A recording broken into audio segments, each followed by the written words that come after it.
Welcome to the Scottish Property Podcast. This is a show where we aim to educate, inspire and entertain through real life stories and interviews from people in the Scottish property community.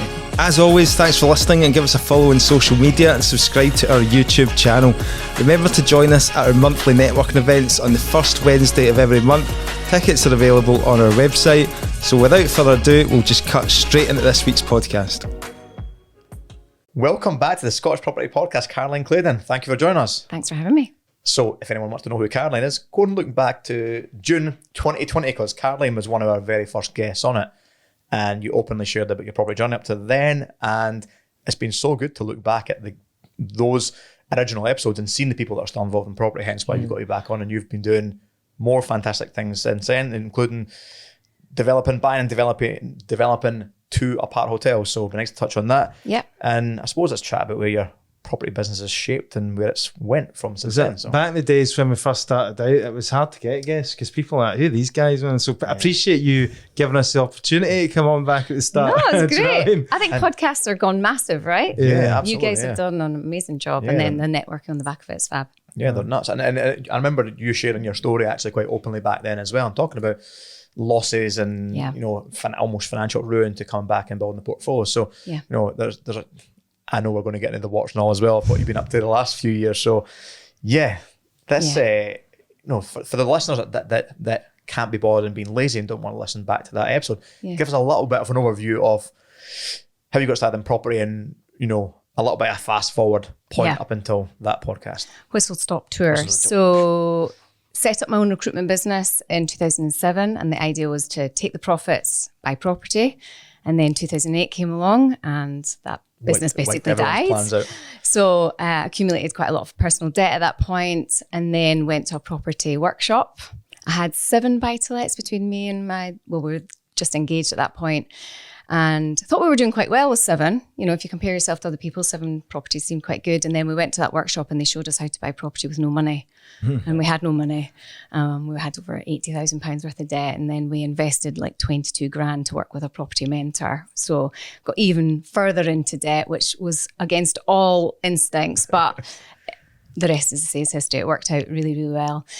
So Central Belt of Scotland, buy-to-let, social housing, that's where we started. Then went into HMOs down south, Birmingham, Liverpool. Did some commercial properties like pubs, got planning permission to turn them into apartments, but didn't really have the experience to convert them into apartments at that point. So then sold them with planning gain.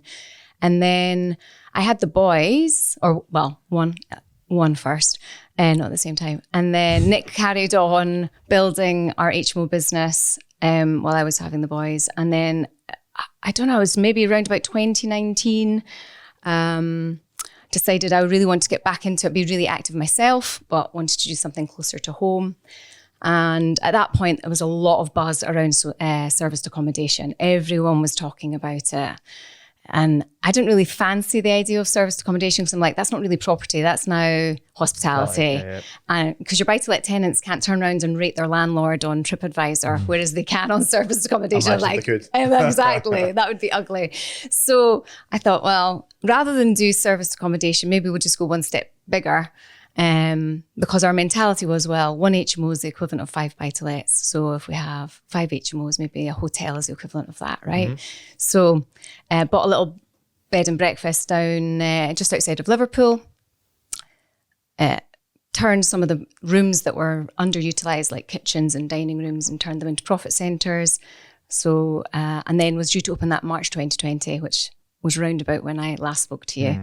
So COVID hit. Hotels can't open, but luckily there was a little apartment at the back, and the council took that to house really vulnerable people, and so it washed its face. It survived fine. It didn't hurt us so much, probably because we had a portfolio behind us.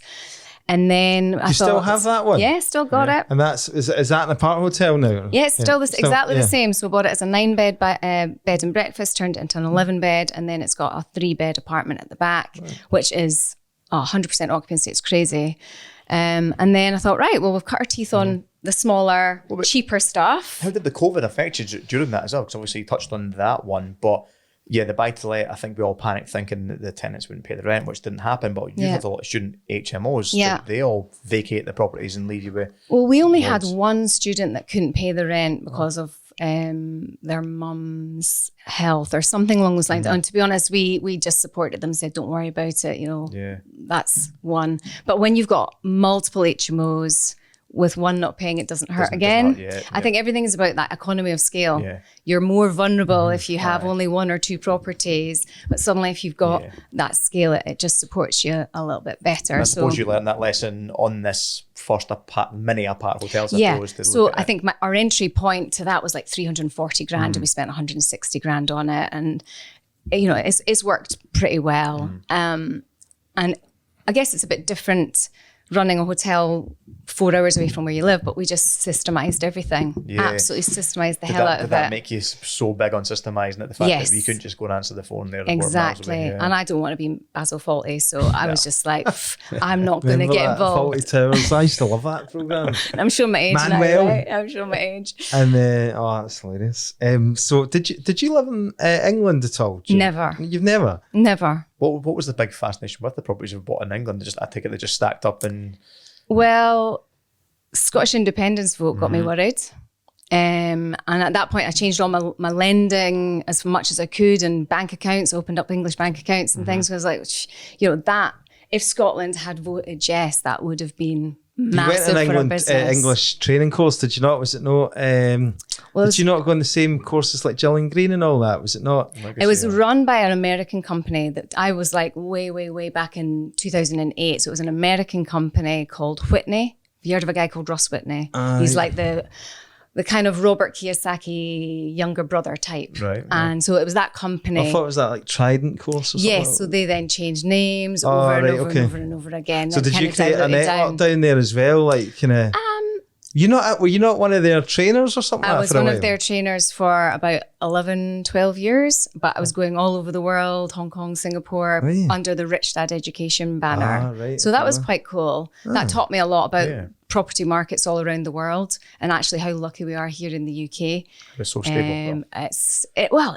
The lending, the currency, political position. If you're out in Hong Kong, you have to basically pay to have your money sat in the bank, right? So out in Asia, they're so hot on return on investment. They're investing as soon as they come out the womb. Whereas if you speak to someone on the streets here about what's return on investment, they'll look at it as if you're bonkers. That must have been amazing for expanding your network, going to these events and stuff like that, because you're speaking in front of like lots of different people and you're the person that... Yeah, it was really pushed me out of my comfort zone. They had me in front of 10,000 people at this seminar in Malaysia, sharing the stage with Nick Vujicic, which is the guy with no arms and no legs. And just really incredible to meet lots of cool people. Did you ever meet Robert Kiyosaki? Yeah, he's very tall.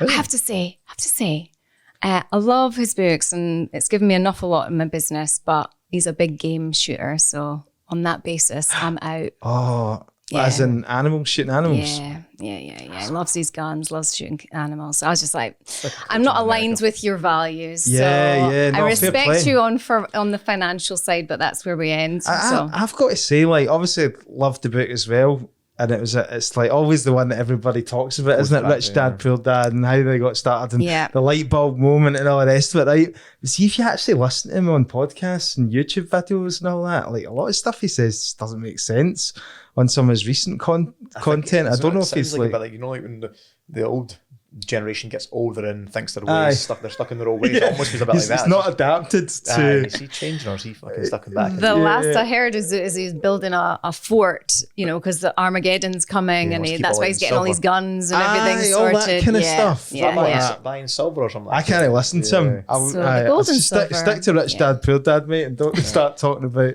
It's funny though, because if you think about someone that's changed so much lives and investing in community, it probably would be... You'd almost put up there as a something. I didn't even read Rich Dad Poor Dad. It was Increase Your Financial IQ, which I think was the book after, which was actually better than Rich Dad Poor Dad. I think I went the same. I think I read Rich Dad Poor Dad after so many people spoke about it. It's cash flow his as well. Cash flow is that under his. I love playing cash flow with Maya. So even it to do with play the game with her and try and show her and teach her like little seeds dropping in and planting. I'm just like that's just huge as well. So so learned a lot from him, and it was good traveling around. But then COVID changed a lot. The whole space of all events ended, and I did go and do some workshops online, and I never believed in a million years people would sit for 3 days watching a workshop. I just did not believe it. And they did. And nothing else to do. Oh yeah. We even got 100 people listening to us during COVID. Zoom calls Do you know what I mean? 100 Crazy. people appeared on Zoom to listen to us too, predicting that the property market was going to crash. Well, that was me. Negative Nick, that was the start of it. And then you know where that went. So it was an interesting time, right? Oh, yeah. The only thing I've got complete post-traumatic stress about is having to homeschool. That was just horrific. It's just like, teachers, hats off to you. That's absolutely brutal. Yeah. Okay, I can justify your 8-week holiday right now. Yes, exactly. You deserve it. Yeah. I got roped in to doing football coaching for my youngest, for my 7-year-old, right? So I'm now one of the coaches, and I did my first session the other night. You soccer dad. And I came back after an hour. I was absolutely exhausted, knackered, trying to get their attention and all that. They're 7-year-olds, right? And half of them are neurodiverse, obviously. And in this day and age, it's quite common, ADHD, autism, all the rest of it. They're not listening. Half of them are just booting the ball over the fence. Half of them are running up the other side of the pitch. And I'm like, I don't know their names. I came back and like, Lisa, I don't know if I'm cut out for this. Like, I don't know if I can do this. She's like, now you know how I feel. Welcome to my world. She's a teacher. She's a primary teacher. Yeah. So she's like, exactly what you say. Yeah. There's no manual or workshop on being a parent. Hats off. You've got two. I think that the school's not fit for purpose, not to go off on a tangent here, but I agree. This education system was created hundreds of years ago for a world that just isn't real right now. And they're trying to force our kids into sitting and listening to a classroom. Like you're saying, your 12-year-old son would sit and play computer for the full day and then go and drag him out there and say, you're not playing it. Now go into a classroom and sit and listen to a teacher for like 7 or 8 hours. Like, no wonder they're just like, no, I'm going to act up. Yeah. Well, what about AI? I mean, it's going to take away so many jobs that our kids are being taught to, like solicitors. Can't wait for solicitors to be taken off the planet by accountants, solicitors. I'm like, bring it on. No. I mean, we need to watch because we've got kids. Like for example, Lindsay has just offered to take us to Hamilton races. Oh, you're going to defend the solicitors because she gave you. Lindsay, if you listen to this, no. Solicitors have still got. Agree with Caroline. Solicitors have still got a job well into the future, Lindsay. I'm looking forward to our race event night, Hamilton races. Do you know what's funny? It's like it'd be interesting to just pull the title deeds and put in ChatGPT and just dissect that for me rather than waiting for a response for 3 days or 4 days. Like, I'm looking forward to doing that. Yeah. Well, I mean, I did a transaction in March and my legal bill was 40 grand.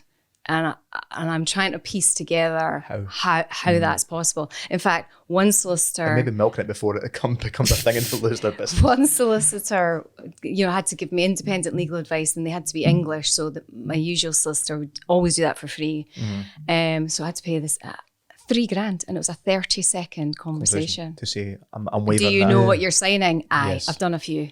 Yeah. How have you been... Like $3,000. I'm like, nah, man. I'm how have you been using it? In your business and your property investing, have you been adopting? Yeah, definitely. So in the hotels we have an AI phone reception. Cool. So AI voice, which is I did a demo on that. I was blown away. By the way, I went on a demo for the lettings agency because they're all over it, and receptionists. And I was expecting really robotic voice. Yeah. And now you can hardly tell the difference. You can choose your accent. I love it. That's fantastic. Amazing. How have you been using it? Like a 40-year-old man trying to use Google. Pretty much. Yeah, I'm not that good with it. So, no, you've been firing up like designs of what was it? Your latest one? You put it in ChatGPT and you said, "Design me the driveways or the gardens or something like that." You really think that was me? Have you not been using it? No, that was the girl who was in office. You're so behind me. I've only just fucking dinosaur. I've just upgraded to the £20 a month one because apparently that's much better. Change your life. No way. He's been telling me this for about a year and a half now. It'll run your life. I know. I want it to run my life, so I'm happy for it to run my life. So ChatGPT have just introduced Agent, so that's the latest. It's the latest version, and it just came out like literally last week. So now you can just tell it to book flights to Dubai, for example. Find the best flights to cheapest prices to Dubai for these dates. Yeah. And it will come up and it'll actually pop up with a wee screen and like it's controlling your computer just like an assistant, just like if you had your own personal assistant, it's doing it all for you. I don't know whether to be excited about this or scared by this. So my Nick used it this week to order a kebab. Oh yeah, he's just like, order me a chicken kebab from my favourite kebab shop. Aye. You bank details you upload your card details and it just does the phone call or whatever it does, and then the kebab arrives. So and my Nick's all over it. Right, that's good. And we need to get a conversation with Nick. I'm quite excited about that because you know how much I hate doing admin-y stuff, like booking flights or sorting out insurance. And I was saying that to somebody the other day, that they're the stuff and as a business owner, they will go to the bottom of the pile of everything because your own personal stuff. Yeah. So any employee that's sitting listening, you got 8 hours working for a company. If you want to go and sort your car insurance, you'll do it in company time when you're getting paid and you'll sit there. Yeah. That's a job that gets piled on our list, that gets added to the bottom of it. Yeah. And then when you're doing school pickups, runs, kids, football coaching, and all your property business, then you go, oh shit, I need to go and sort my car insurance for weeks and then you come to the last day and you're like, I better sort that out. Yeah. So if AI can do that, I'm now. But yesterday I met Ali Wilkes, you know Ali? Yeah. Yeah, so property investor, and she does refurbs and that, and we were doing a reality refurb video and we're having a discussion. She's like, never going to use it, hate it, totally against it. And I totally get where she's coming from, by the way.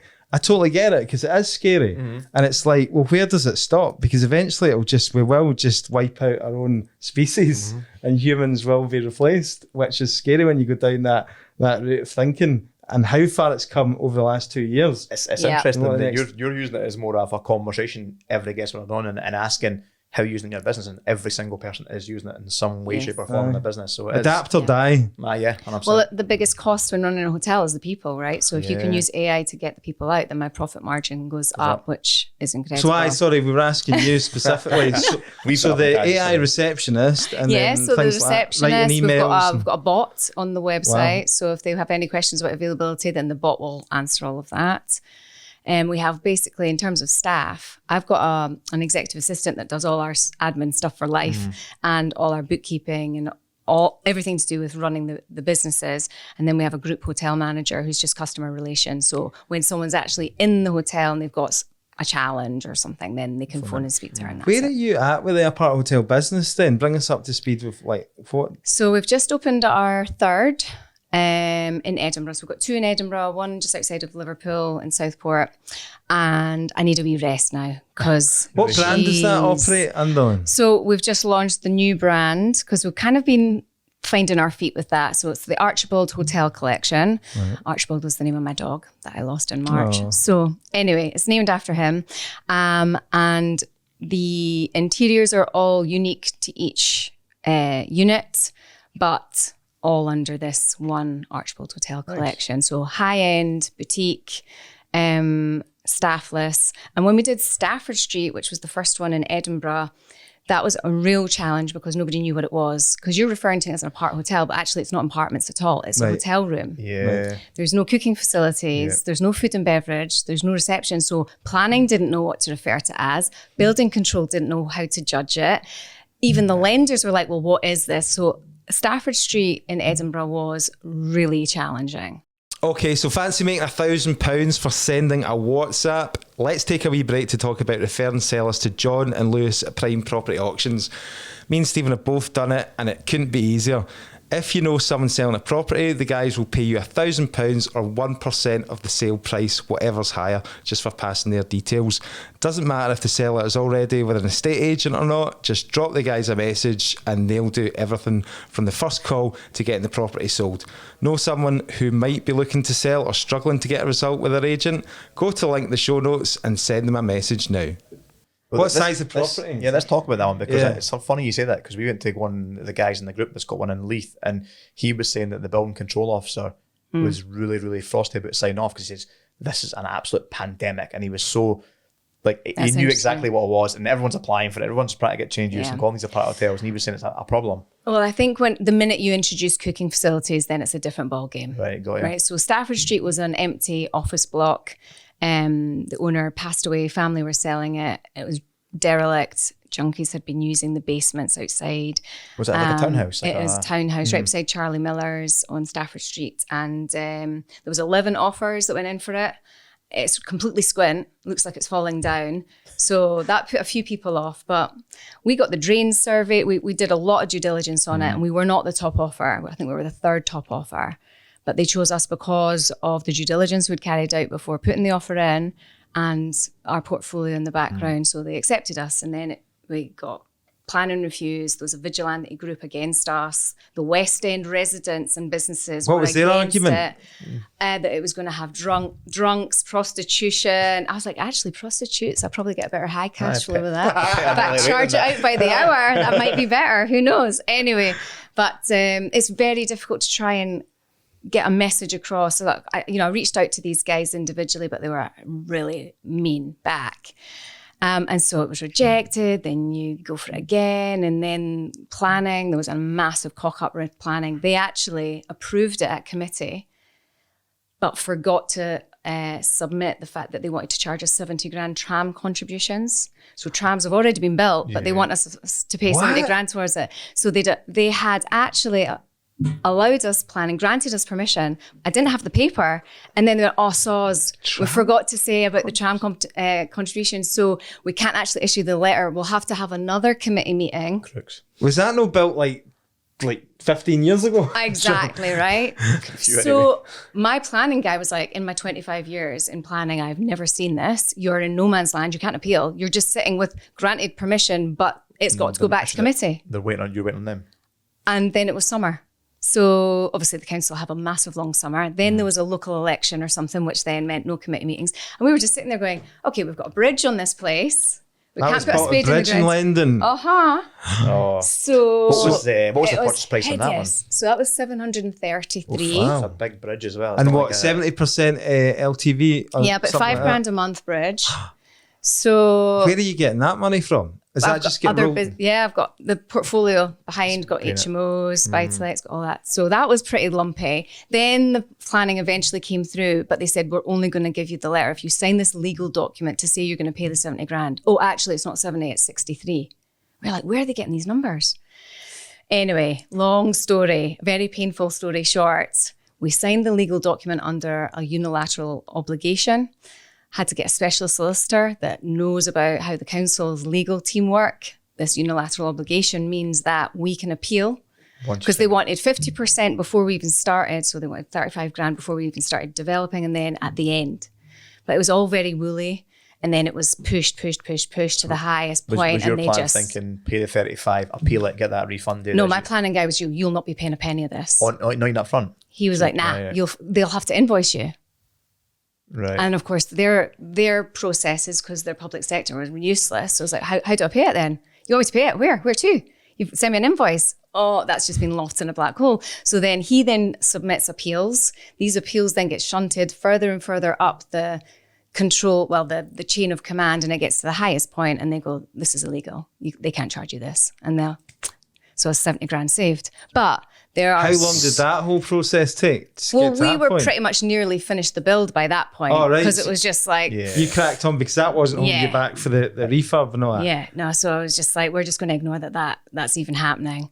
And my planning guy told me some really interesting stories about, that huge big development at Haymarket. I think Bank of Scotland were in there, and they had to pay £1 million as a kind of like council levy, which they never paid. And you're like, if the council can overlook £1 million from the Bank of Scotland, I reckon they can overlook 70 grand from me. The council are skint, though. That's the problem. So they're just looking at any way to get money in. It's like almost legal flipping. It's legal bribe, isn't it? Yeah, absolutely. So, can you just give us the kind of high level numbers on that one then? That project. So bought for 730, professional fees and everything, probably about 200 grand, and then spent about 800.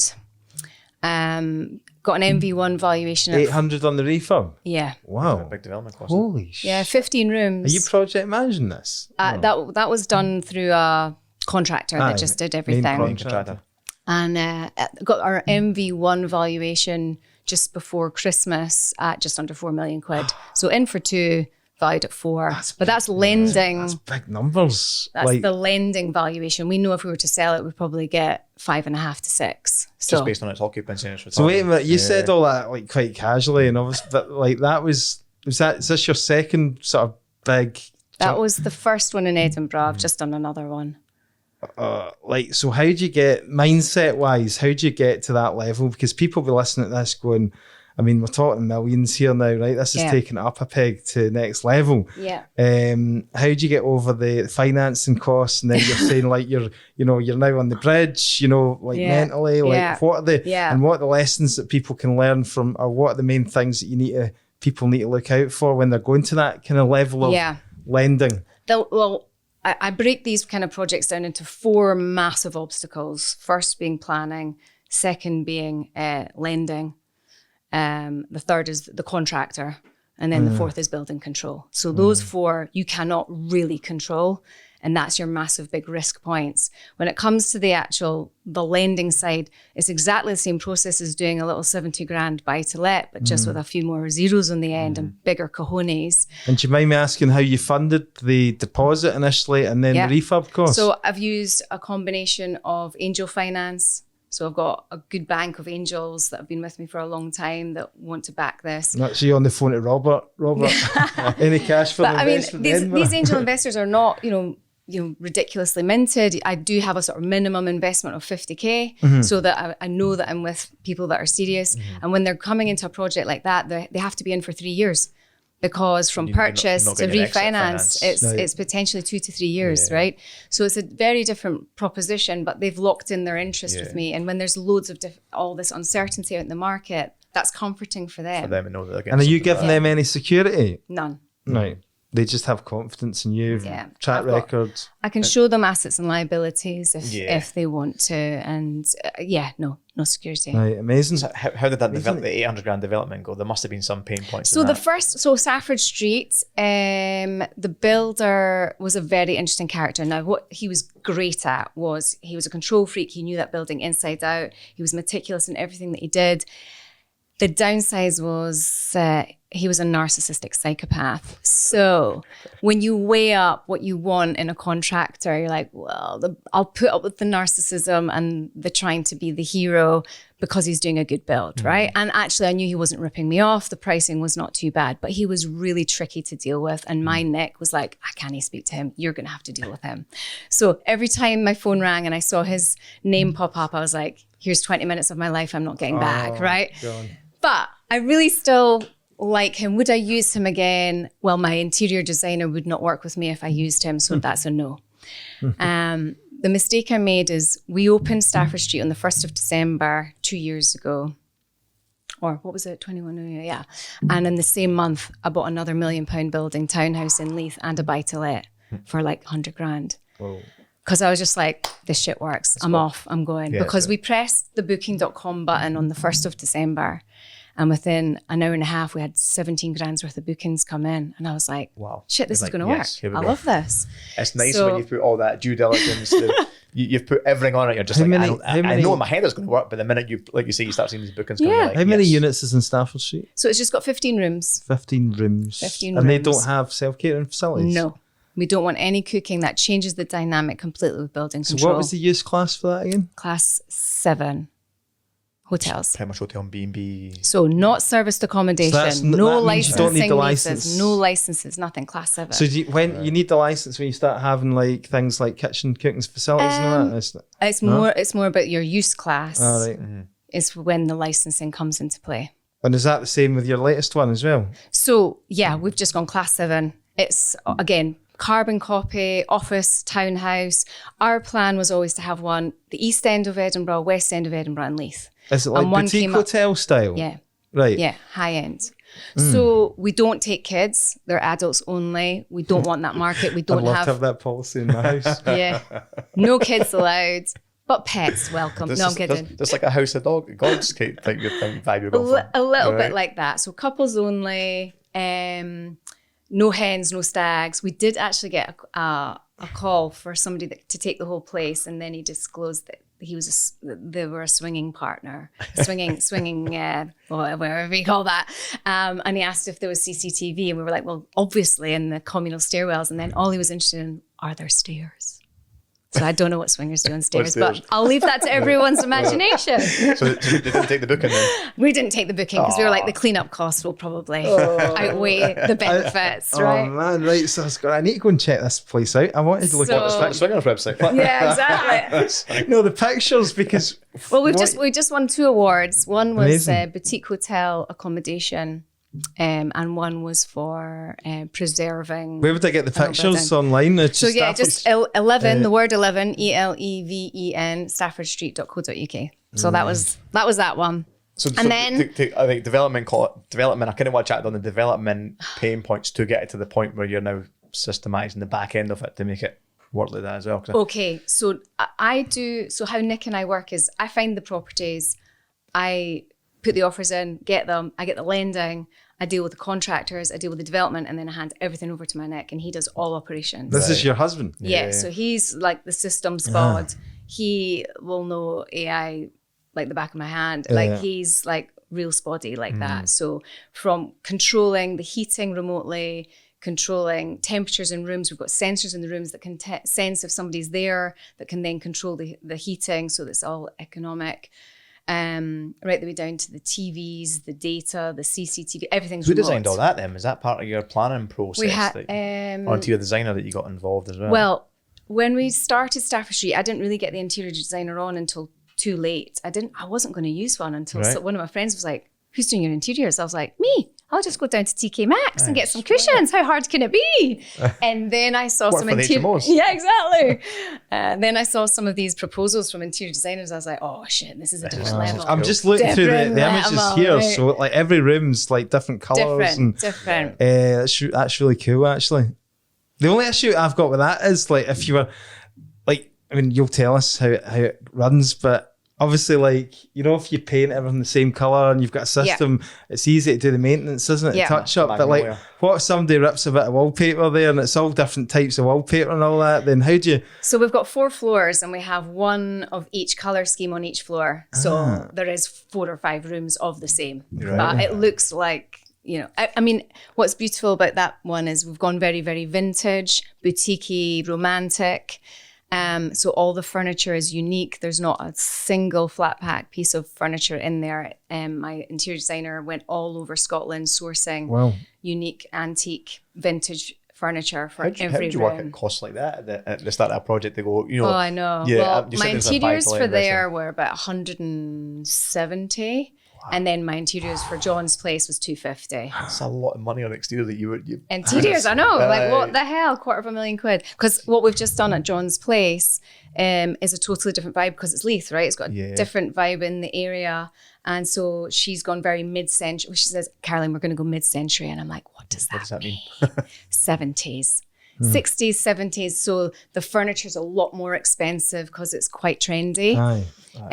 So 250 grand. But we've got bespoke made wardrobes. Oh yeah. I mean, like we can charge a much higher premium because somebody comes into the room and is like, wow. this is great.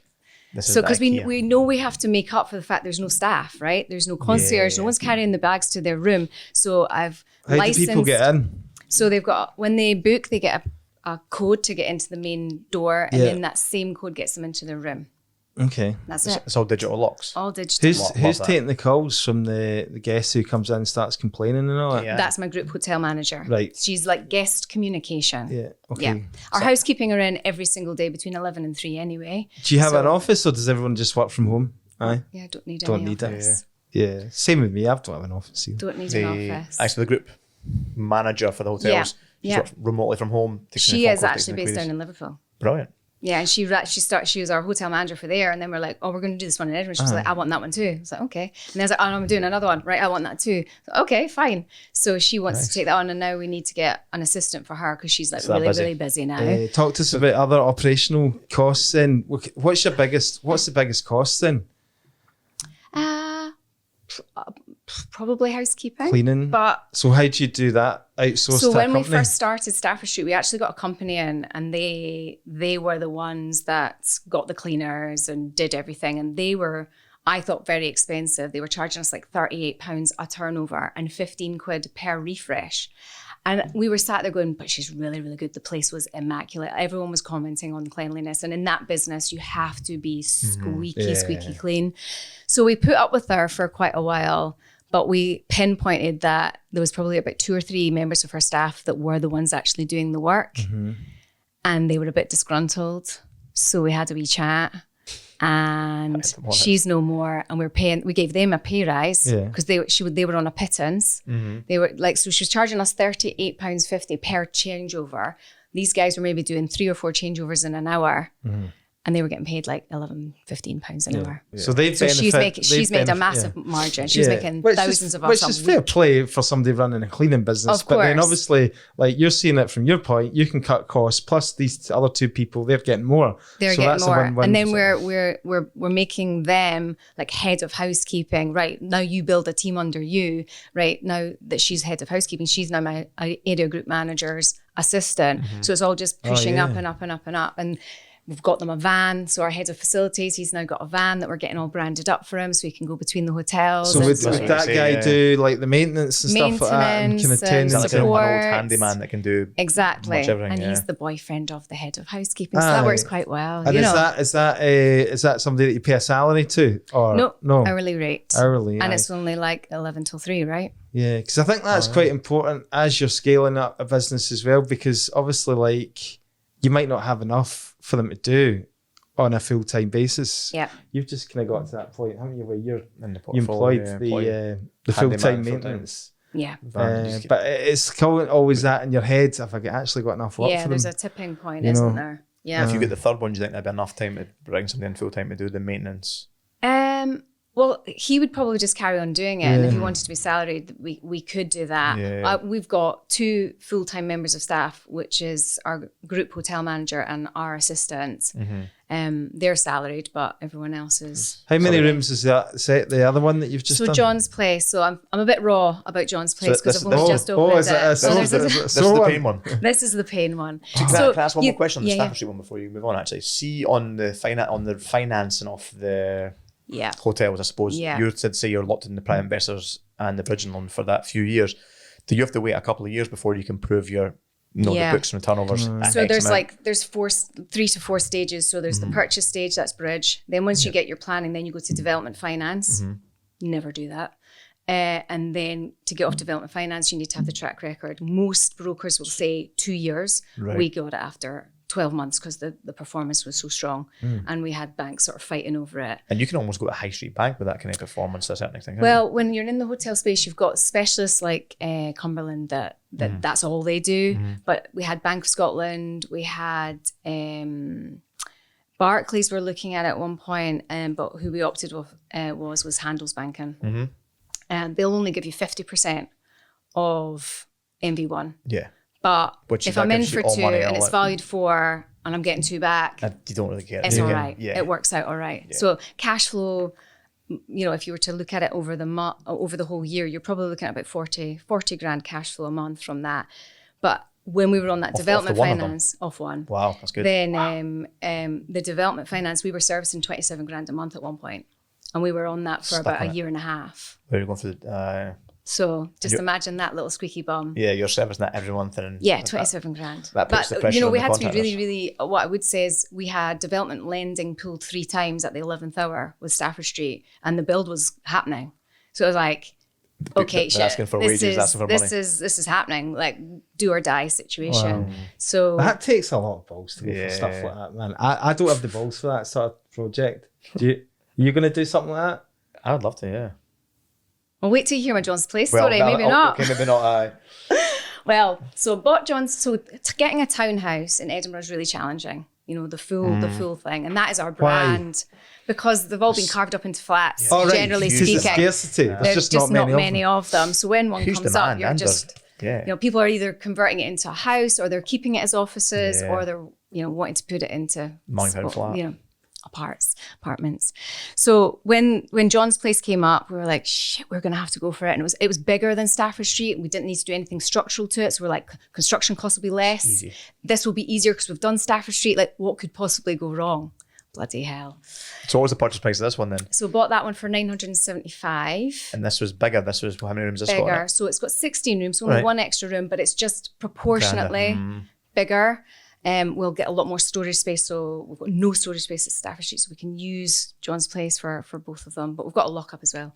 Anyway, so we were like, yeah, I think it'll only be maybe, well, if it was 800 at Stafford, maybe only be like 600 here, but let's try and get it done for 500. Yeah. I mean, it's only a big refurb, right?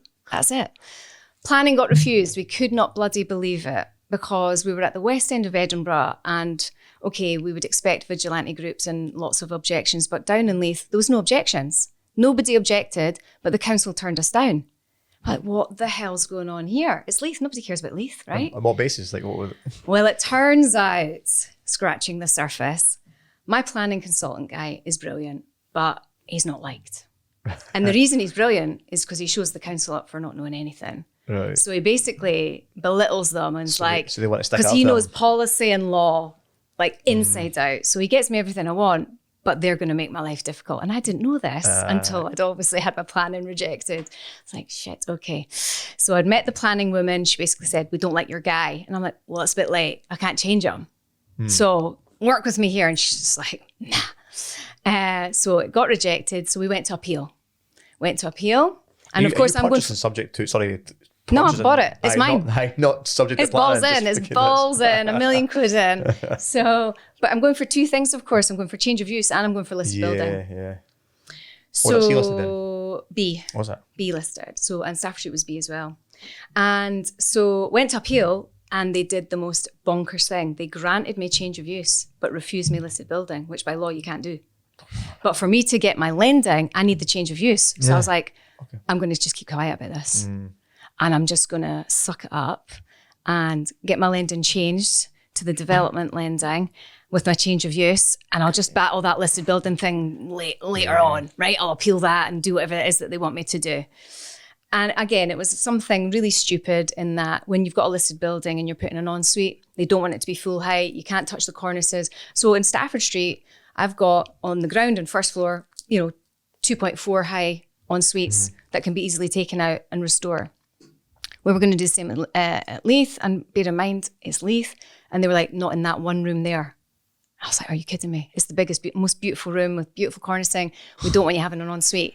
And I'm like, well, the nearest toilet is up that flight of stairs. So you're going to have someone stay in a gorgeous big suite. And then if they need a pee, get their wee goonie on and go up the stairs for a wee wee. That's just so bonkers. Are you meeting with these guys, or was it the planning consultant? It's planning. It's just planning. Who kind of, meets the guys on site and stuff like that? So I met the head of planning once, and that's when she was trying to make her decision if she was going to grant us permission or not. So there was no discussion about the listed building at that point. What's wrong with this fucking country, man? It's crazy, like crazy, you are bringing in investment to bring these buildings into use where every business in that local economy is going to benefit. Yeah. Why? It's a dilapidated building as well. You're actually restoring it. I'm going to put ceiling roses. I'm going to restore the cornicing. Why are they putting up these hurdles? Why? I think, okay, just as an aside, because of this whole Airbnb thing and the whole people trying to get around the licensing thing, they were really like, you're not going to run this as a hotel. I'm like, I'm running one as a hotel up the road. You granted me permission. There's nothing, it's the same. So the only difference is with these is that you don't have a front desk or reception, is that? And no food and beverage. Right, okay. That's it. And no cooking facilities. Anyway, so started the build. We did a big tender process to get a contractor. I was recommended this guy. I went to see some of the work he'd done and I was like, it's not quite the standard, but he was like, well, that's a student HMO. Of course, like I've seen what you want, high end. He was a big personality. He was a can-do. I didn't like his QS. I thought he was a bit shady. And turns out they were total criminals. And we're like 4 months. How did you find that out? And well, I'd paid him 600 grand over the course of what was the 4 cost months. Getting so that contract was 650 for him to do the build. Right. Or was it? So it was 750. And I'd paid him 600 and I was just on site enough to go, there's no way enough money left on this contract to finish this. And then he suddenly had taken him and all his boys away to Benidorm for the Cheltenham races. And he just said to me on the Friday, aye, I'll be there on Monday. We'll hit it hard. And just the whole of March, alarm bells were ringing. Now, at this point, I was going through a big refinance because I'd started the build in November. My development, the guys who were giving me the money for the development pulled the lending on the 20th of December. These are private investors? No. This is an institutional lender. Right. And basically, they had sold out to Deutsche Bank, and Deutsche Bank's lending criteria doesn't lend on my type of property. But I'm already started. They've already funded me the best part of 400 grand. And then 20th of December at 10:30, I don't know how I'm going to tell you this. We can't give you the money. I'm like, what do you mean? So that was Christmas. How far on in the build are you? We started end of October, beginning of November. So we're a month and a half, 2 months in. How does that work then when you're getting the money out to do that sort of stuff? It was like a drawdown facility. Yeah. Drawdown facility. Like stages. And so we had about 100. So when we got that call, we had about 100 grand left in the facility and they weren't giving us any more. So I was like, that's a bit awkward. So you've got 100 grand to finish the project and you don't... And I've only paid about 250 by that point. So I'm very, very short. I needed about another 800 grand. And what stage and what's the relationship now with the builder, the contractor? So the builder at this point is all fine and I'm really open with him, and by early January, but he's still getting paid January, still getting paid February, and I'm pulling money from every orifice to keep him happy because he's moving pretty quickly. Most of these contractors are on monthly drawdowns just to keep their cash flow. Exactly. Yeah.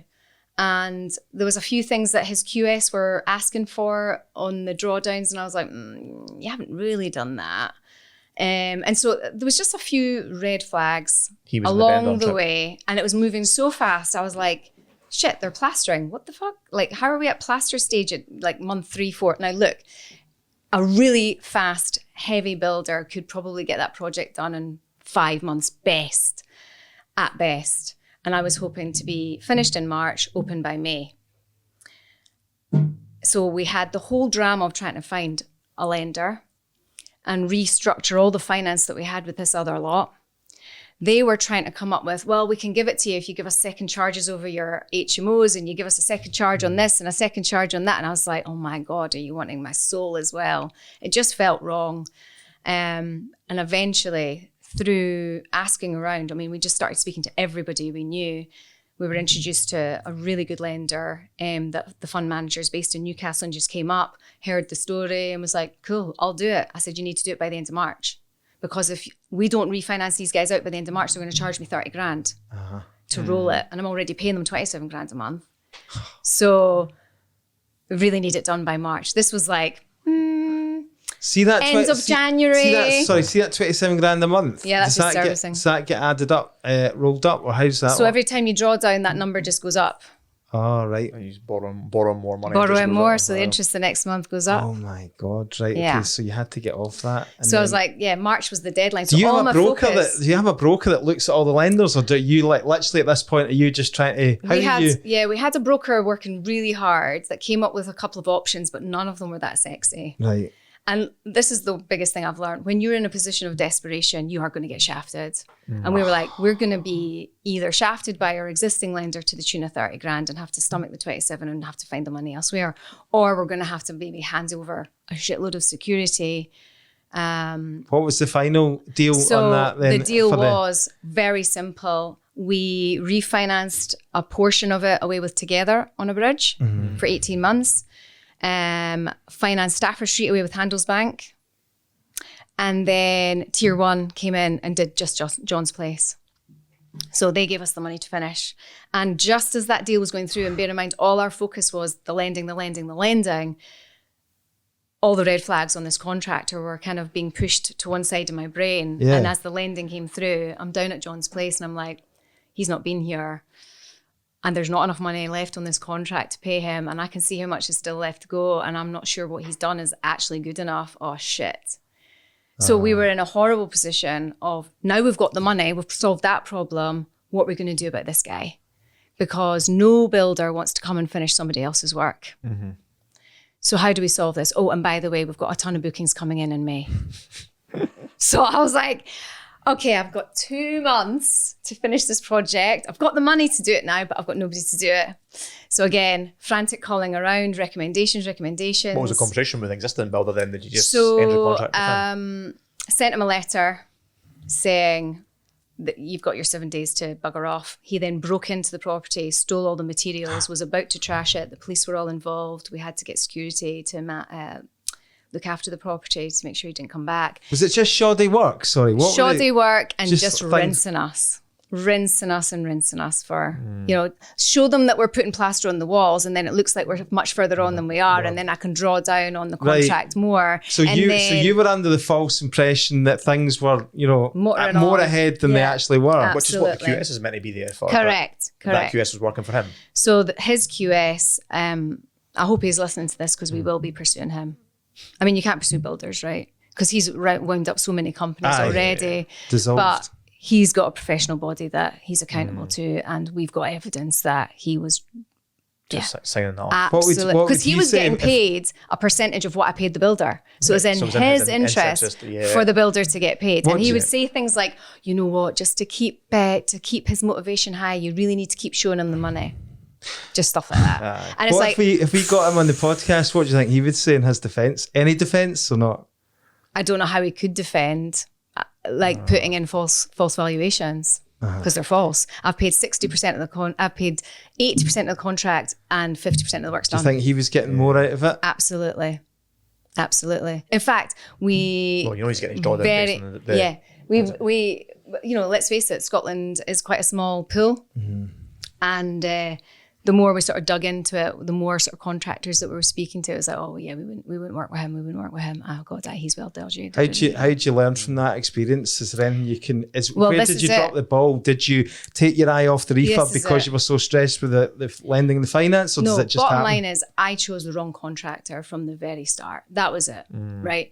Because you can. I saw that he had a number of companies that he'd wrapped up and that he had never paid tax. And Companies House. And I said to him, look, your tax affairs are not my bother. I know that you finished jobs because I've seen jobs that you've done.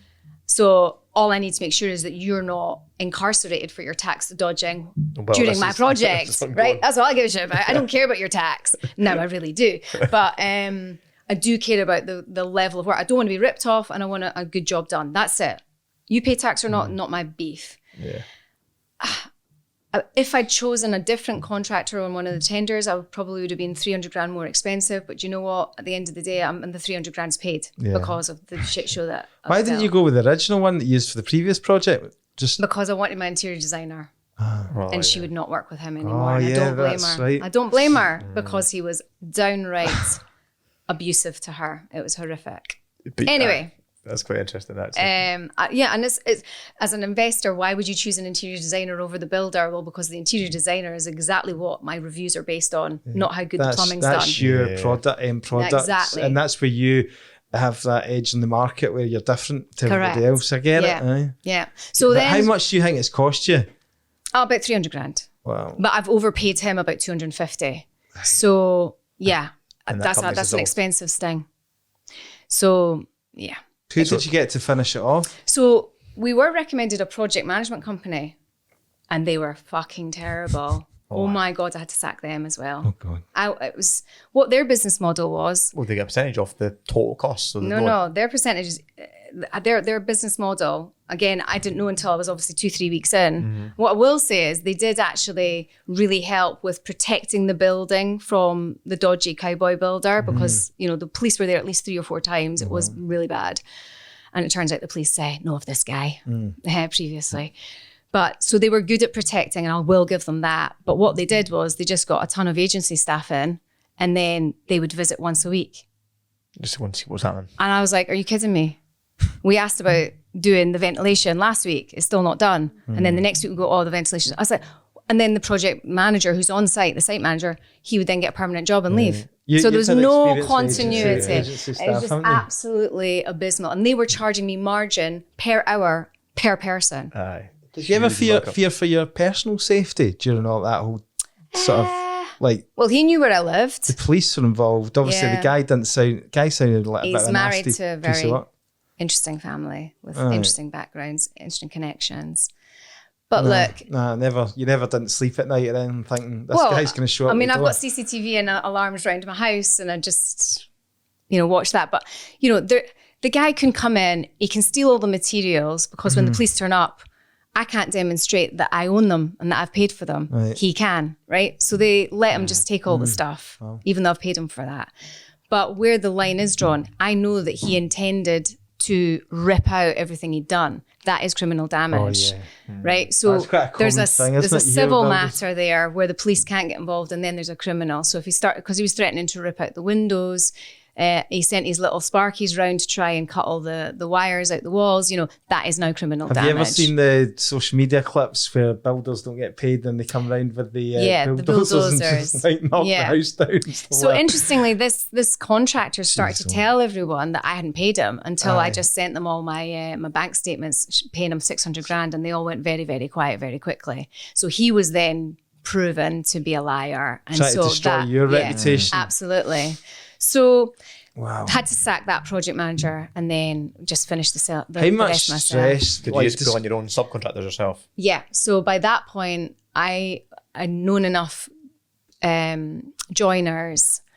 The minute we got rid of that original contractor, I got my plumber in, and he's not used to doing projects this big, so I was paying him. He was like, I don't know how to price this, and he was like, I'll have to charge you a daily rate. Now daily rate's freaking horrible, but I love him and he's an amazing plumber, so I was happy with that. But then I had others just taking the mickey, saying they'd done a full day and they'd been there 2 hours, and so I had to be there every day, and I have to say it nearly broke me. What was your describe your mental health condition at that point? Well, I was completely in the zone of I need this fucking building open. The minute the building's open, it's earning. Right. And that's the point I need to get it to. I knew, I was down there, I was like labouring, I was bossing them all around. And the thing that I really struggled with the most was there was nobody that was a problem solver. They'd come to me and go, where's the nut for this bolt? Giving you the problem. Where's the bit for this? Where's the bit for that? And I'm like, up my arsehole, I don't know. Like, why are you coming to me with all these problems? And they're like, this bit doesn't fit this bit. And the materials. So you're basically having to babysit a load of kids. Oh my God. So what's Nick saying at this point? He's not anywhere to be seen. He's like, well, that's one you love. That's your part. I've got the system run now when you get up. I'm on ChatGPT. It's all running well. There's a lot going on. We're laughing, but in all seriousness, it was horrific. You said it really took its toll. Massively. Was there a point where you just felt like jacking it all in? Never jacking it all in, but the week before we were opening, I had to remove myself, and I was like, my head's falling off. I'm absolutely burnt. I'm 100% burnt out. In fact, I'm at the end of August, I'm going away for a whole week on my own to retreat to just try and recharge, because all the things that I'm experiencing I've lost 1.5 stone in weight. I couldn't eat, couldn't sleep. But also, bear in mind, I had lost my dog, which I've not even had the chance to grieve because it was in amongst all of this. And he was 15 years old and my wee soulmate. So all of that is a perfect storm with the finances, with the pressure of just unpleasant people and grief. You're wanting to retire for a year. And you've got 2 young kids as well. And then it starts taking a toll on your family as well. It was, but the boys, they were great. I mean, I don't think they'll ever come into the business, although they had a saying that would, but it was like, when John's place is open, when John's place is open, when John's place is open. We had to go back to the lender and say we need another 100 grand. We actually needed another 150, but we thought, oh God, if we ask them for that so soon, they're going to think we're nutters. So they gave us that 100. And then when we opened on the 1st of July, was that this year? Yeah, just literally. Oh, no wonder you're still raw. We have literally caught you so raw. You caught me so raw. 31 days ago. Wow. July, all the invoices come in for everyone that's finished, and it was 100 grand. We've not got any lending or funding left. So we've just had to self-fund that 100 grand. And just putting people off and say, I'll get you that in 2 weeks' time, or I'll get that to you. And we've got maybe 15 people like that. That's really pressure. Stressful. And then you're like, are we going to get bookings? And then there's all the teething when people are going in and saying, well, this doesn't work. I remember coming in the HMO project, the same, that block as well. And it was like, I said to one of my mates, you got 20 grand. And I was like, the kitchen's down, the floor's down. You just get to that end of the project. It's really brutal. You're like, I'm broke. You got 20 grand. My mate's like, yeah, 20 grand. And then within 4 days or 5 days, I'm like, that's gone. Yes. And I've got one of my other friends, man, that you got 30 grand available. I think I just need it for maybe 2 weeks. So I've got my refinance coming through in the first of the month. I need more, transfer over. And I'm like, That's gone. I'm out again. And I remember going to one of my friends who's my architect, but his wife's really good friends with my wife, and I'm getting like, you got 40 grand.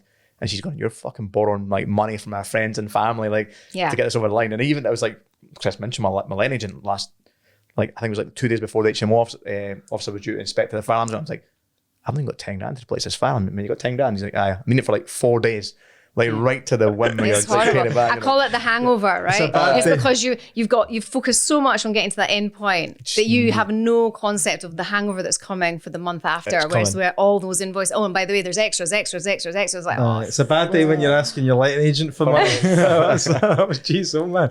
I know. So that's pretty hairy. Are you taking a break now? What are you doing now? I think, we're going to do an East End one. We're going to do an East End one. Yeah. But the booking's flying. Bookings are flying in. Edinburgh. So we're going to do 200 grand in August. Wow. In its first month, so we've done 42 grand. But John's Place has done 42 grand in its first. That's gross, of course. We'll take that off that. But as a first month, it's not bad. And Stafford Street has done some serious heavy lifting. Yeah. And the rest of the portfolio has done some serious heavy lifting. Carry the burden for a while. Do you know, I went into property to get away from the Sunday blues, right? And for the last 3 or 4 weeks, I've had Sunday blues. I'm like, oh, Monday, banking, shit. I'm like, the whole point I went to property was get away from this. So, give me a month. By the end of August, we'll be in the black again, and I'll be at my retreat. Chilling out. Trying to. Where's your retreat? So I'm going out to Greece. I haven't actually spent 7 days on my own for, I don't know. I actually don't know when. And I'm a bit apprehensive about it. Amazing. Because I'm feeling, I'm emotional and I'm kind of burnt out and tired. I think you've earned it. You think you need it though. I think you need to reflect it. That calls me out on this same thing about the man eats first thing, but it's looking after yourself. You need that first and foremost before you can. Well, I just recognized sort of June time. I was like, I'm a mess. Yeah. Like my clothes are not fitting me anymore. Like I'm not eating. Like I'm forgetting to eat. I'm crying at the drop of a hat. Like I'm really irritable. Like just looking at someone's face annoys me. And just like I hate everybody. Like, okay, this is not normal behavior. Yeah. And even Nick's like, I'll book you a retreat. He was the one that books. He's like, off you go. Bye, honey. See you in 2 weeks. Glenn never went AI. Yeah. Put Caroline on a retreat. Exactly. What do you do with a wife that's mental? So she that might be in wild. section soon, so can we get away? That is the realities, isn't it? The reality is people don't tell you that in the courses. That it can break you. The trades attitude really rocks my world because I can't understand someone that says they're going to do something and then they don't do it. I'll be there and then they're not there. I'll do that and then they don't do it. You're like, which part of that's holding the whole job up are you not understand? You think the amount of years, the experience you've got. Yeah. You think it'll start getting easier, but it doesn't. It doesn't. In fact, I've just come from Handelsbanken meeting this morning and I'm like, how quickly can you take John's Place? They're like, well, we'll start looking at it in 6 months, which would be great because then that means the Together Bridge is gone. That means Tier 1's gone. Like we're back. High and dry, long-term finance. Yeah, great. Do you think the LTV will probably be about 50% on the St. John's Place as well then? I think so. But what's really interesting is I've just been brought a property that we looked at that really wanted to buy, but it was the wrong time. Note to self. And they then got planning for a boutique hotel and they're trying to sell it and they're trying to sell it for offers over 7.5. So we went to view it and we were like, how are you valuing this at 7.5? It's only got 17 rooms. John's Place. 16. Come on. So this is where Handelsbanken said to me today, well, there's a difference between valuing for the bank and valuing to sell. So while Stafford Street was valued at 4, we'll probably sell it for 5.5, 6. John's Place will be the same. So we'll have a couple of million of borrowing on it, but it will be. But your idea is not to sell. Obviously, your idea is to run this. This is run as a trading business, as a hospitality business. I think once we get our third one, and I think the earliest I'd do a third one is maybe a couple of years. And in the time, we'll do some other businesses. But in a couple of years' time, we'll do an East End one, get that up and running, and then we might sell the whole lot as a job lot and then just live off the returns from the cash.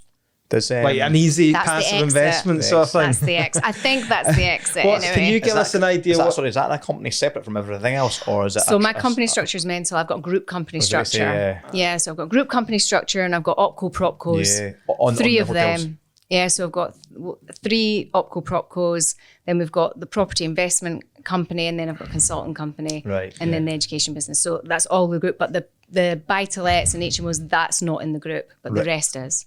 Is the buy-to-lets and the HMOs they owned and personal shares in? A lot of them is in my personal name and the whole clause 24, and we've moved it over on a deed of trust under an LLP, and then the lender's like, we don't like this because we think you're trying to avoid tax. I'm like, that's exactly what I'm doing. Pull it back, yeah. So then put it back, and I was like, I'll just pay the tax. So Can you give us an idea of total gross value of your whole portfolio? Oh, just for a clickbait title. I don't know. So if you think, well, it depends. The hotels, those, well, do you want the bank valuation or say 5 each? They're 5 each. That's when 10. It starts getting to multiple millions, then you can just give us any figure. Do you know what I mean? It's probably 15 or 20, something like that. I don't know. I mean, that's not really. That's an ego number, isn't it? I've never really. Just so that I can put it in the clickbait title. Oh, the clickbait title. Come and listen to 150 million. No, 15 million. It's a lot anyway. Yeah. Put it that way, and it's a lot of stress to get there. Not for the faint-hearted. What business ventures are you going to think about moving into next? And if you're thinking about parking that for a couple of years? We're going to look at businesses that we can automate. Yeah. So use the systems and everything that we're using to automate the hotels. Nick, and now it's automate. your turn. Yeah, exactly. I'll go and find it. You tell me. He's really the strategy guy. Yeah. In fact, I'm listening to Cody Sanchez's book about buying businesses. Mm-hmm. Yeah. And actually everything she's saying in that book is exactly the same as property. Yeah. You've got to choose the business that's right for you. Have the right strategy. You know, make sure that you don't bite off more than you can chew. Like, choose the strategy that's in line with your resources. And everything she's saying about businesses is exactly the same as property. So it's really transferable. So if we can take the automation that we've got in the hotels and put it to, I don't know, storage or there's a couple of others we might look at. But yeah. Do you still have a lot out on private investor financing? Do you still some. I've got people money? I've got at least 5 angel investors who do not want their money back. Right. And I'm sitting there going, but I'd really like to give it back because it's like 7%. We found that with some of our private investors, but because we're so low, they were, I think, 5.5 or 6. I've got a couple of 5. Mortgages flipping low. Yeah. So because they didn't want it back, we just started paying off mortgages. We'll just clear the mortgage off them. And when you want it back, we'll give it to you back. Just let it back. I know. But it's quite interesting when you see, because when people start out, they always think that the money is the hardest part. And you're like, no, the money's the easiest. And then when you get the money, prove you're paying back the interest. They don't want it back. I always pay interest only every month anyway. Yeah. Sorry, another thing, because I had you down as a property educator when you came in there. I was like, you do loads of property education, don't you? And then I've just obviously had that conversation.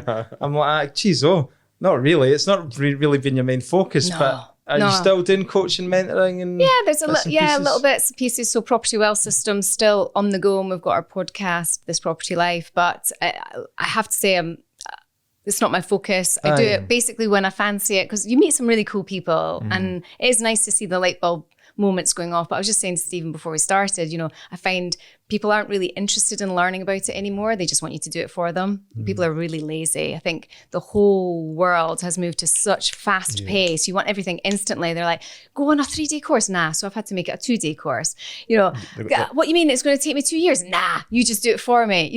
Just people don't have the grit or the determination to just stick at it. How do you think that's changed then? Because, I mean, you can obviously chip in this as well, but I'm looking at it thinking you don't pay now to go on a course for the education or the information, because the education information's all it's there. It's free, you're right, it's out there. And even with ChatGPT now, you could just say, anything, even with the whole finance and even all the complicated stuff, people couldn't get their heads around. So how do you think maybe the trainers and the education space will need to... Where do you see the value now in terms of people still paying for education? Implementation. They can't implement it, right? Information's there. It's all there, but they can't implement it. So is it the support and the mentorship and the push? The mentorship. They need to basically have their hands held, and they need to go out there, implement it, come back, report, and then be adjusted a little. Because ChatGPT, we all know it's got its restrictions. I sometimes get it to do some of my captions for social media and stuff, and it keeps talking about bloody lease options and vendor finance. I'm like, in the real world, that's it does have restrictions. Touch on that, but I love bringing this up, right? Because I put in ChatGPT who's I was trying to come up with guests for the podcast. Naming the influential people in the Scottish property community and what they do and all this kind of stuff. Nick Ponty's name came up very high. Nick Ponty is a property educator. It's like, this is fucking brilliant. I was like, wait until I tell him this. So you can see how they can get it wrong. That's not right. So the information may be there. Ask the listeners, over 5 years of listening to this podcast, what have you learned from me? Loads. Absolutely loads. Right, I think we need to wrap up. Yes, of course. You have been amazing, and I've been really sucked in with this whole story. just because it's real, it's reality, it's raw as well. I can see you're very raw from it. So we've got you at a great time in terms of the value that we can offer listeners, you know, the real life story of what goes on these kids. You'd have been given it a rose tinted glasses if we'd got you in 6 months' time after the retreat, chilled out. Probably look at the next one going, it was actually, you know, it was all right. We had some difficulties with the builders and the police, in there, but you'd probably skim over it. But now it's like, I mean, I liken developments to childbirth, right? Once you've done it the first time, you're like, I forgot how bad it is because look what you've got at the end. It's so cute. Let's do it again. You're like, what the hell was I thinking? Anyway, I didn't ever give birth. They were both C-sections, but but that's how I liken it, right? It was we'll not in agreement with you. Exactly. So painful. If you're looking to work with anybody or reach out, or anybody wants to reach out to you, where can they get you? Instagram, carolineclaydon.property. We'll put that in the show notes. Thanks so much for joining us. No worries. Thank you. Thanks for having me. Hopefully not the next 5 years we'll get you back on. Oh God, I'll be dead.